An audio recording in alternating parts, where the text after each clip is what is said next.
Je vous salue tous au nom de Jésus. Amen. Et je vous souhaite que la paix du Seigneur règne au milieu de nous. Amen. Amen. Amen. Sans plus tarder, nous ouvrons nos saintes Bibles dans l'épître de Jude, le verset 23. Jude, verset 23. Si quelqu'un est prêt, il peut nous aider avec la lecture. Jude, c'est le livre avant d'arriver à l'Apocalypse. On lit la parole du Seigneur. Amen. Jude chapitre 1, verset 23. Sauvez-en donc en les arrachant du feu.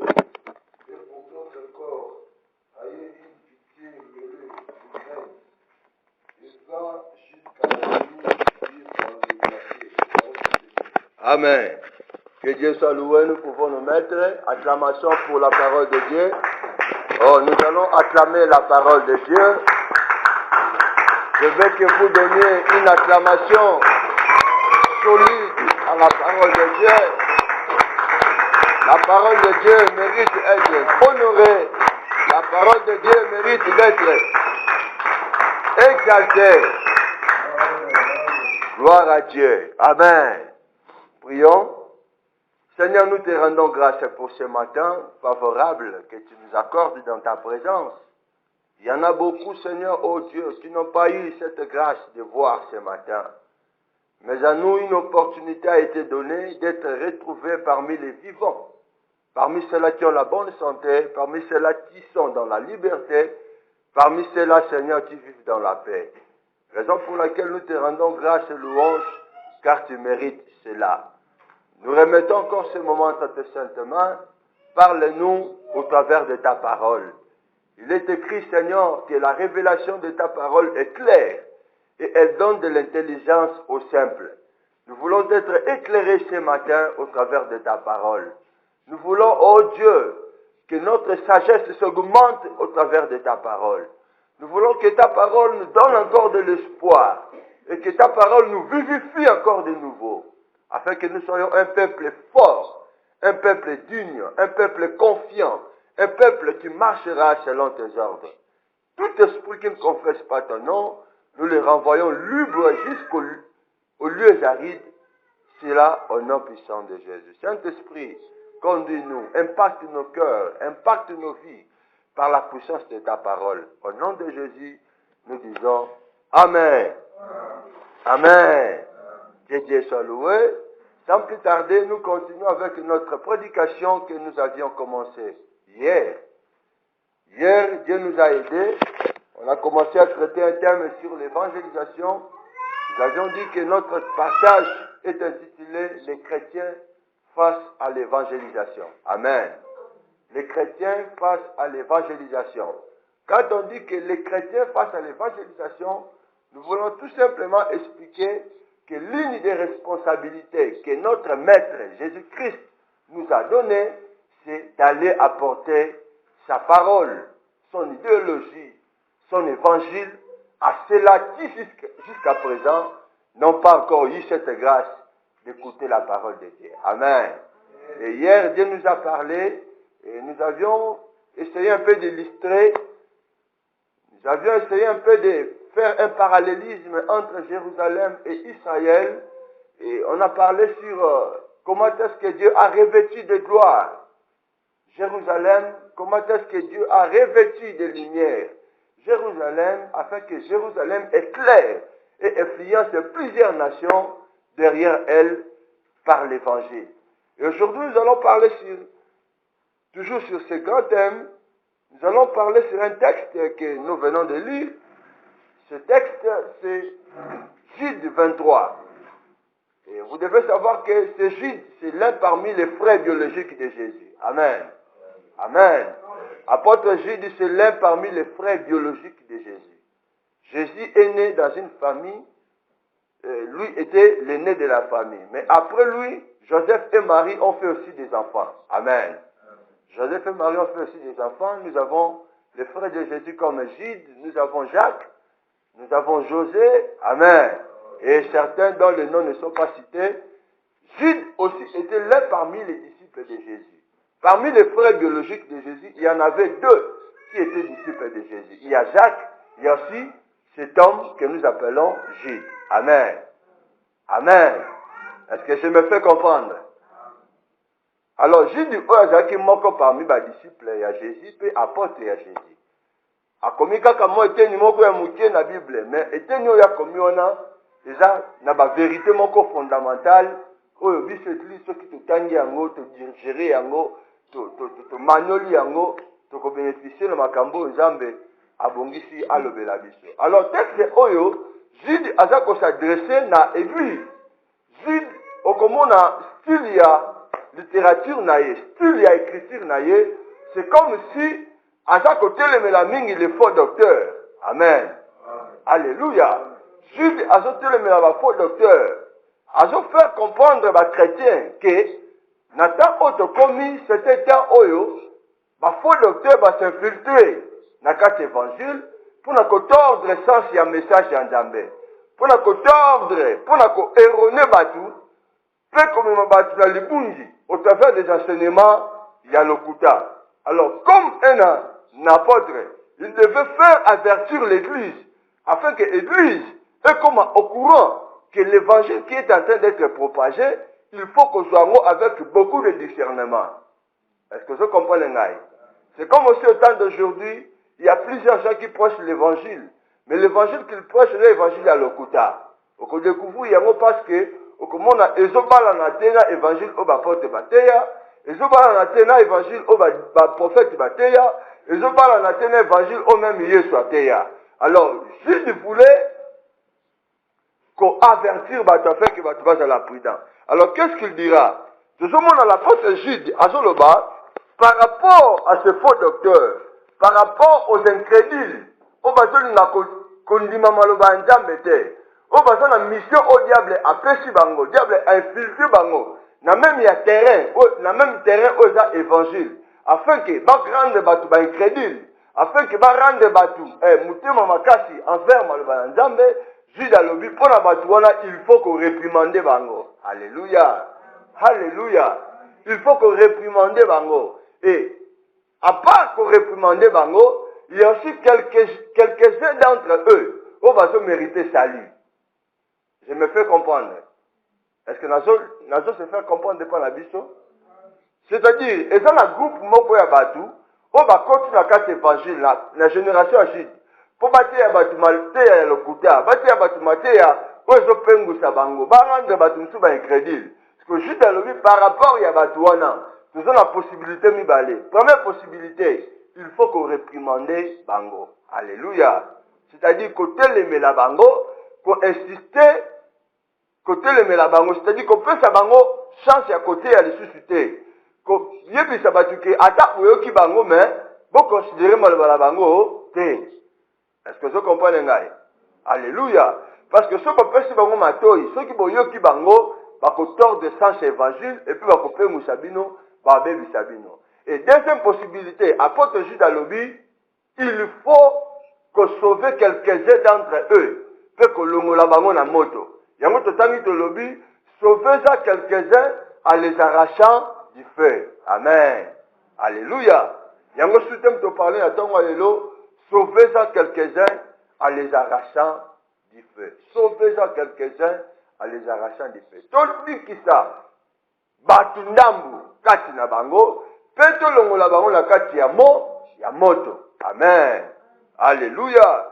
Tolbi ki sa batundambu kati na bango, peto longo la bango la kati ya moto. Mais bien aimé dans le Seigneur, toye bakende to koma ba chrétien boye, mutu o bota ma chrétien na mukili azate. To koma ba chrétien ya kokoma. Mais mutu abota ma chrétien azate. Alléluia. Alors avant yo koma chrétien, il y a un service au basale la kayo. Celui qui a rendu ce service, premièrement c'est la personne de Jésus-Christ. Alléluia. Au travers de sa mort sur la croix, à cela service à makasi. A sauvayo a longolo na boumbu, soit ya ba tradition ya famille, soit na ba coutume ya famille, a longola na boumbu ya lisumu ya Adam, ozaki ko condamner biso, pe o bongisa ki biso directement na zela lifelo. Ce travail que Jésus a abattu pour nous sauver ba âme na biso, c'est un travail que nous devons considérer. Amen. Alléluia. À part Jésus, Dieu s'est servi aussi de ses serviteurs. Nzambe asaleli, Nzambe aleki na nzela basali na ye. Soit évangéliste moko songolo, soit un pasteur songolo, soit un bien-aimé songolo. Azwa petan ya koluka yo po ate yo maloba ya Nzambe. Alléluia. Alors misala wana o basala po na yo, olongo mupagano, okoma mwana na Nzambe. Alors que maintenant tokomi ba na Nzambe, nous aussi à notre tour, et bongi tokanga maboko te, nous devons continuer à faire cette même œuvre envers batu o basuna ngolu ya kobika te. Est-ce que mutu mazo comprendre ngai?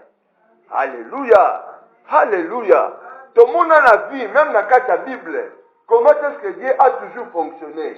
Nzamba fonctionnera boye. Ce qui Nzamba sauvé mutu moko. Pour ça mutu Nzambe zabaka, mutu wana oya sauvé. Yebe akende ko sauver batu mususu. Tout le monde Nzambe a sauvé, a tombé la vie à Joseph dans l'Égypte. Et dans l'Égypte, Joseph ne pouvait pas être égoïste. Joseph n'avait pas le droit. Il y a cause à égoïste pas une Nzambe. A lokola ngana bongi estili. A lokola ngana biki estili na la kota ngana lola. Bango lokola babone bango ndima. Etali bango bakota li pelu. Non. Dieu est contre l'égoïsme. Lokola ngana bongi. Na za obligé pe ba to ba na simana ngaba sani. Babonga lokola nga. Lokola ngana zingoli ya kopika. Bato ba singa na nga. Ona ni babiki te. Ba za pe na doa ba sani. Babika. C'est le même Dieu. Alléluia. Alléluia. Oh, mais bien aimé, même Moïse. Tout le monde, même Moïse, nous avons sauvé. Nous avons révolutionné ma calcinaye. Nous avons ici conscience que Aja vraiment hébreu. A comment qu'il faut lutter afin que a sauvé Bandekona. Est-ce que vous comprenez? Alléluia. Tout le monde, même Néhémie. Tout le monde va Esther, après savoir que tombe à la trône. Elle a aussi contribué afin que Bandekone va comme on a vie à Malam. Tout le monde va trouver Daniel. Est-ce que vous comprenez? Dans la Babylone, Nzamba tombolié. Avec égoïste était, Alinaki, Bandekone va bénéficier de la grâce. Alors nous aussi les chrétiens, après avoir Christ qui sauvé Bisso, après avoir Bassan Nzambe côté, Abisso Nzambe, Tuyambi Yesu Tobiki, tokoki kozwa sali wana to bomba ngo kakati na biso te. Mais il faut tozwa sali wana apa ko bomba yango to memela ngo pe batu mususu parce que baza na posa na yango. Alléluia. Alléluia. Donc nous parler sur l'aspect moko évangélique. Nous parlons sur les aspects de l'évangélisation et thème la biso tongo les aller sauver quelques-uns à les arracher du feu. Tobi ki sa ba misusu pe to longola bango na moto. Alors c'est quoi le verbe sauver? Ko sauver Nikoloba nini? Ko sauver tout simplement. Et Nikoloba, épargner quelqu'un du danger. Amen. Ko longola mutu moko na danger o yakutami nango. Yango neza le ko sauver. Ko sauver Nikoloba tout simplement. Ko délivrer mutu. C'est ça le salut. Ko sauver Nikoloba. Ko détourner mutu na nzela o ya mabe azaki kokende. Il y avait un danger. Et ça qui était via Moutouana. Car si yo ye, au dévié Moutouana, ou la qui c'est de la moussous. C'est ça les salis. Amen. Est-ce que vous comprenez? C'est ça la signification du mot ou du verbe sauver. Et tu as la deuxième terme nabiso na kata terme nabiso, et j'allais arracher. Arracher c'est tout simplement kolongola. Kolongola moutou. Soit kolongola eloko quelque part. Sauver ça quelques-uns en les arrachant. Kolongola mutu esika zalati. Nakata pensé à thème oyo. Nakata pensé, il y a apôtre Jude qui a Jésus. Azon a tout simplement expliqué bisoboy. Que eza la catégorie à batu mususu. Baso vivre na mukili. Toza na bango na bandaku, toza na bango na bawenze, toza na bango na bamapangu, toza na bango na misala, toza na bango na bamile tovandaka. Ndenge bazawana liboso na bango moto ya makasi ezo c'est la bango. Alléluia. Alléluia. Moto ya makasi ezo c'est la bango. Et quel est ce fait? Eza moto ya lifelu, ou eza punition za babongisi pona bata masum. Alors moto wana tellement eza permanent, ezo c'est la bango. Eza misu bakota la moto wana dans un jour. Peut-être akufa lelo, asika sabongo la mutema te moto wana yambai. Est-ce que vous comprenez ça? Misu bakota moto wana dans une semaine. Misu bakota moto wana dans un mois. Misu bakota moto wana dans une année. Donc, il y a un danger permanent où est-ce que il y a batu. Batango basa baninga na biso, basa même ba famille na biso, o ba bin zamete. Basa ba collègue na biso, basa batoto fréquentaka. Moto moko ya makasi, ezali bosu na bango peso la bango. Alors apôtre Jude, à ce qui s'agit que par rapport à ces dangers où ils sont permanents, tokokite kotika bandeko wana bakota na moto ya lifelo. Tokokite kotika bandeko wana bakota na moto ya punition ya Nzambe. Mais nous avons reçu une responsabilité ya ko sauver bango pe ko longola bango na moto. Amen. Alléluia. Alléluia. Voilà première interprétation na biso. Deuxième interprétation zanini. Moto wana, et ça c'est que mutolinga kota. Mais il y a des gens au bakuta minakati ya moto. Pour le but, longola misu, qui ça va tout souper longola bon la kati ya moto. Donc il y a des gens au bakuta mi des gens na kati ya moto. Ce fait peut symboliser vie ya masumu au batbazo mené. Ce fait est quoi symboliser vie ya pasi, vie ya ma tradition, vie ya ma malédiction au batbakuta mi na yango. Vie ya makambo sa complication ya mukili. O tu bisa ba vie ya batbakuta mi na yango. Mais bien dans le Seigneur, c'est kana bisayo. Yo nanga oto zakati na Yesu. Vie na biso ezo na kati ya moto te. Biso to vivre na vie ya ki? Ya kimia. Alléluia. Il y a des gens aza na mbongo, aza na mituka, aza na condition nyonso ya malamu ya vie ya malamu. Mais aza ko vivre na kati ya moto moko boye. Aza na se ya boumbu moko boye. Aza na se ya ba punition moko boye. Ninga aza bongo ala kata musu butu ya malonga te. Ngana yo tola na mbetu, mais yeka musu na ola na toilette. Est-ce que vous comprenez ngai? Foko kisamibeko o batindi ye asala. Ngana tola na butu, mais ye azo kumba azo tambola mutambula pimpa na butu, azo tambola mutambula pimpa, aza na boumbu. Amen. Alléluia. Alors na esclavagisme wana o bazali, na boumbu wana o bazali. Biso lokola bana Nzambe, ndenge kola bikisa biso, toza pe na droit ce que ne kokangola batu wana na situation o bakutami na yango. Amen. Alléluia. Que Dieu soit loué. Je dis que Dieu soit loué. Tout le bénéfice sur les 4 raisons pour lesquelles nous, chrétiens, nous devons évangéliser. 4 raisons pour lesquelles Bisoba Christo et Sengeli Topanda Sangomalamu. Mais bien aimé dans le Seigneur, première raison, pour nani ningai mo Christo, ndenge ba sauver ngai pa Yesu. Natika naka mo Christo négligité, na koma suko panda Sangomalamu. Raison à liboso. Ouais, bon, n'y en a tout maloba na Nzambe. Ezali, parce que Jésus, notre modèle, il était un gagnant d'âme. Amen. Parce que Jésus, notre modèle, il était un gagnant d'âme. Yesu kolo na biso, Yesu oza modèle na biso, Yesu oza exemple na biso, il était lui-même un gagnant d'âme. Oui, il y a une phrase que j'aime beaucoup en français. Cette phrase dit que la discipline bien ordonnée commence par soi-même. N'est-ce pas ça? N'est-ce pas ça? Amen. Mutu ozo diriger bato. Avant, makambo ya zo bisabiso to salela yango. Il faut to banda komona yango na nepai na yemoko. Jésus-Christ o ngana yo tondimela. Jésus-Christ o abenga yo nanga. Lui-même, il était un grand gagnant d'âme. Luc chapitre 19, verset 10.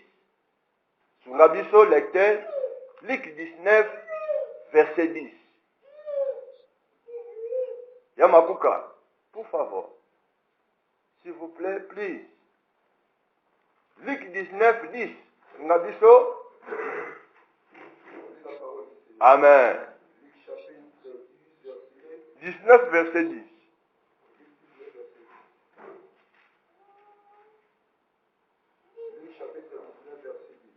Amen. Car l'Esprit est venu chercher et sauver ce qui était perdu. Amen. Amen. Amen. Yes, alobi boy. Bible alobi boy. Pote mwana na moto ayati pona koluka pe pona kobikisa batu oyo babungisa mati. Amen. Le Jésus que nous prions, première mission au tatana tindele ana mutili. Ezalaki pona koluka pe pona kobikisa babungisa mati. Amen. Notre Jésus, mes bien-aimés, en lui, il y avait la compassion des âmes. Yesu jamais atikala komona batamasumu batika ba na même état. Jamais. Moko parmi les caractéristiques, il y a un gagnant d'âme. Et ça force dans la compassion dans mon thème. Tant que je me dis que bazotika na vie ya masumu. Yo ko se peut la rater. Tant que je me dis que pele na yo aza muta milangwa, yo ko se peut la rater. Tant que je me dis que aza muta bundumba, yo ko se peut la rater. Tant que je me dis que aza na kindoti, akoya na ba tradition ba coutume.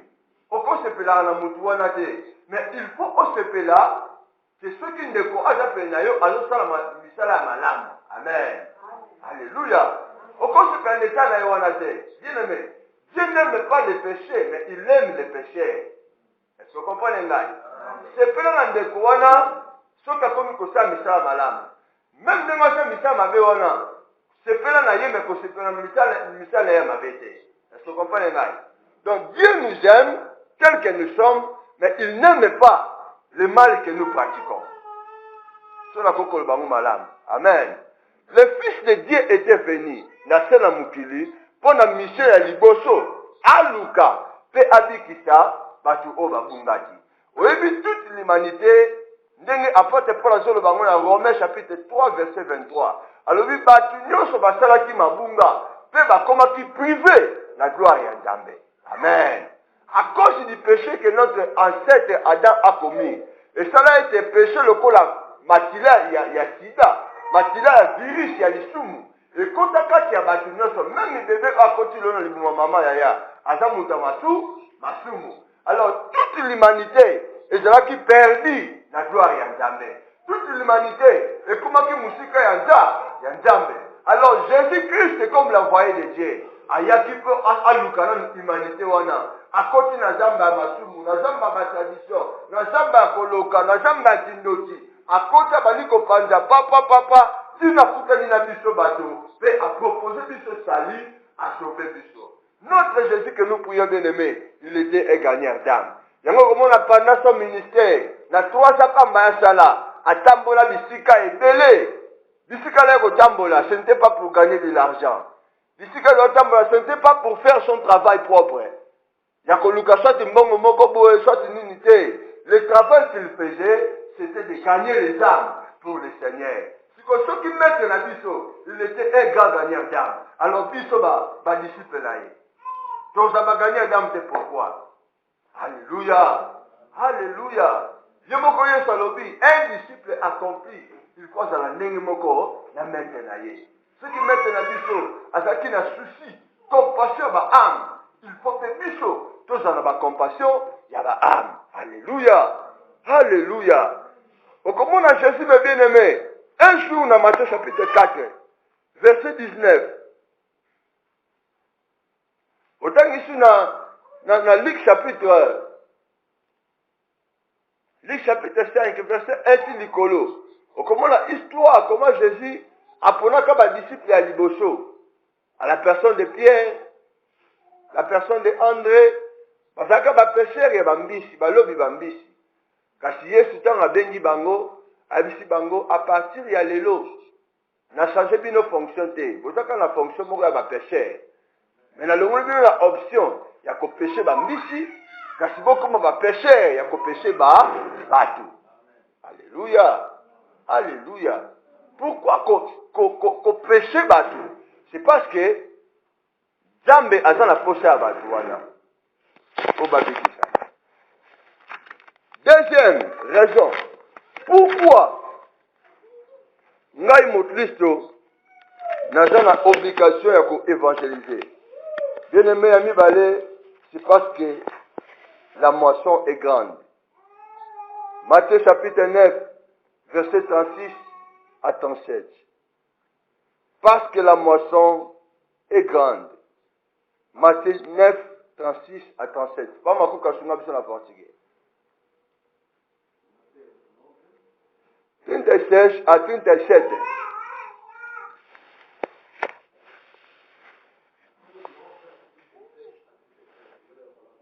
Amen. Amen. Amoni peuple ebele pe akomi na mawa na bango.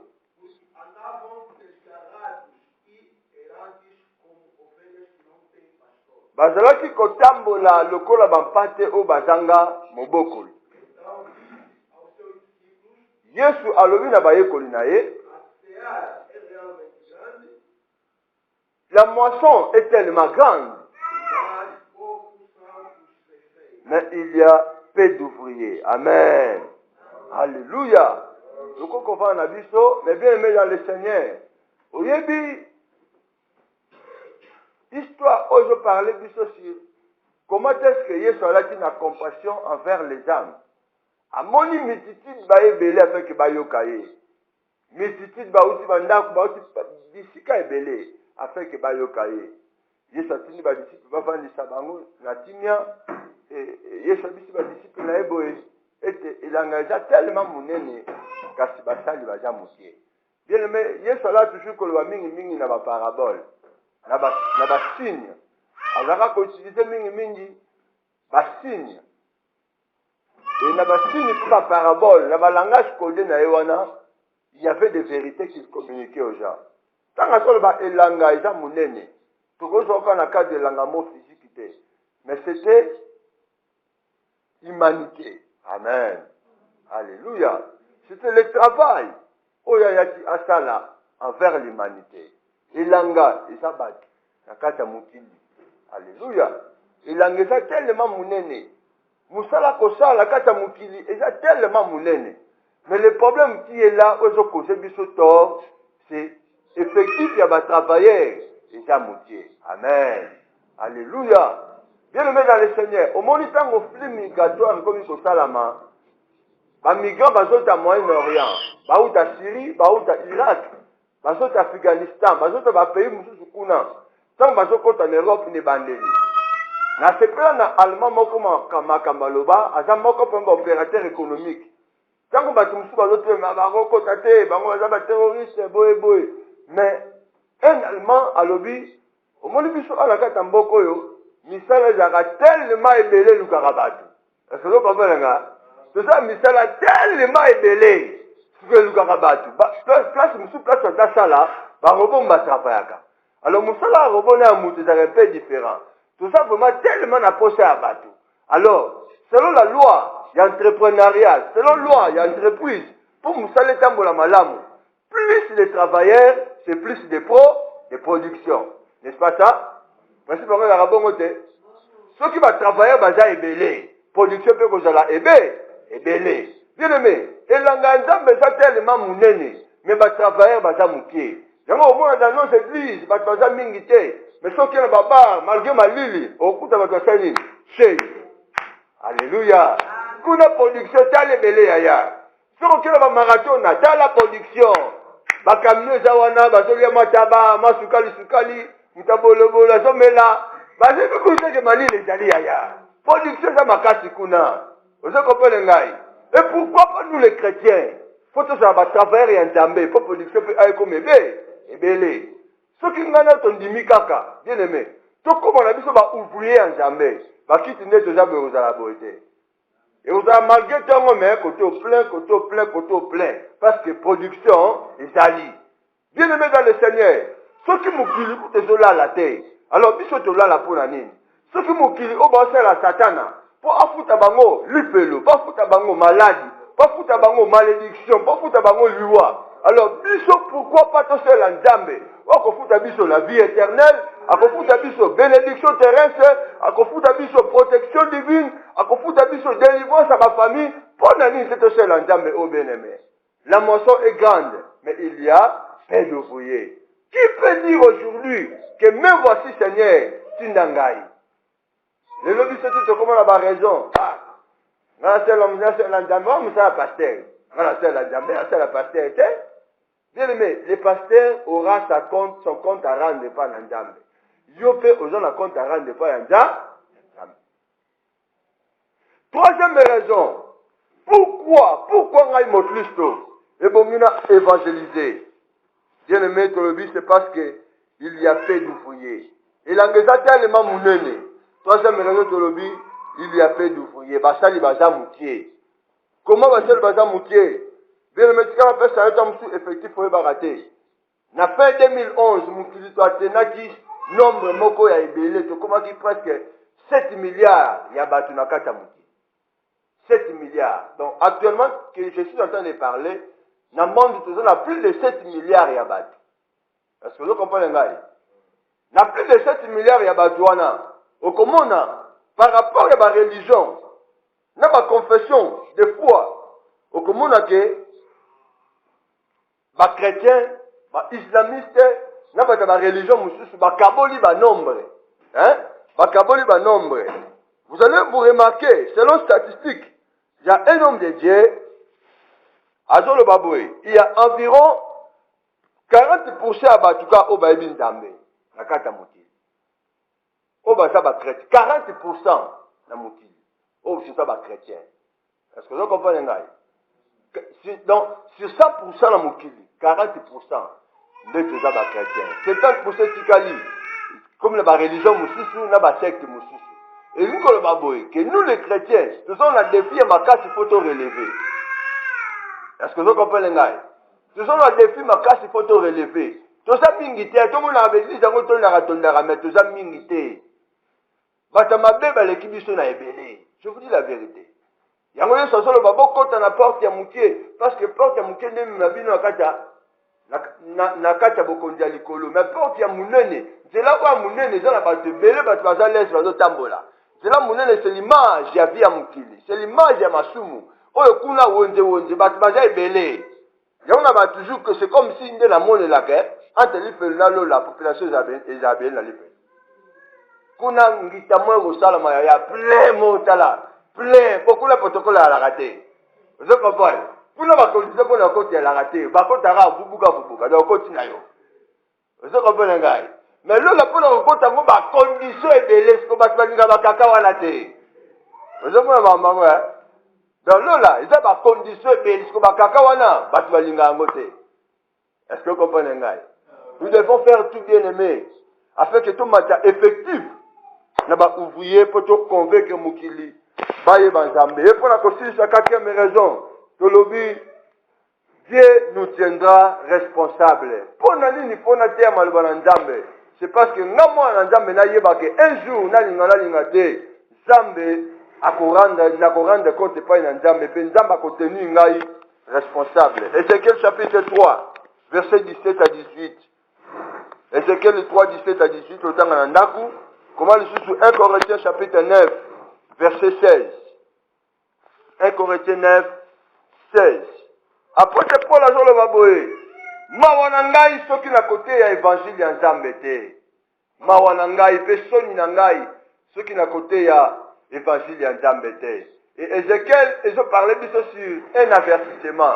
Nzambe biso Ézéchiel, soki moni mutu moko azotambola na vie ya mabe, telema yebisaye que kotambola sur la vie haute soki te mabe moko ekomela yo. So mutu na yo ki abongwani, gloire à Dieu. So aboyi ko bongwana, yo osel déjà mission na yo. Mais ce que moni mutu moko na mabe, oboyi ko lakse mabe na ye, Nzambe akoranda yo responsable ya liwa na ye. Amen. Alléluia. Tolinga te, Dieu nous a mis des sentinelles à bandeko na biso. Dieu nous a mis des sentinelles ya ba voisin na biso ana mushiku. Histoire ya Caïn na Abel bien-aimé. Tant Caïn bomi Abel, Nzamba tu na Caïn. Est-ce que Nzamba bete que Abel a kufi? Nzamba ibati men Nzamba nga pesa biso leçon moko. Atu na Caïn bo Caïn. Yebisanga ndeko na yo aza wapi? Yoka Caïn. Kaza wapi rasa mutu mo bende taleka ya mungwa. Caïn, mona teti mona nganga ya mona ndoti. Impoli numéro 1, na mukili mo impoli numéro 1 c'est Caïn. Abi ni nango. Otanga sentinelle na ye. Amen. Vous avez poli hein. Donc pourquoi même poli no sa mukili c'est Caïn. Et ligami nango. Yo otanga sentinelle sintili na ye ngai. Amen. Alléluia. Bele olinga te oza sintili ya mundeko na yo. Okita o mata bato nzamba te pele na yo, yo za sintili na bango. Amen. Soki lelo yo kotika bandeko wana mabe, un jour, moi peut-être na trône na Nzambe hein. Nzamba biselo image ya bandeko wana. Omona yi ozo ke na vie ya boy. Na vie ya boy. Pourquoi ozaki sintili na été? Pourquoi olakisaki nzela malamu te?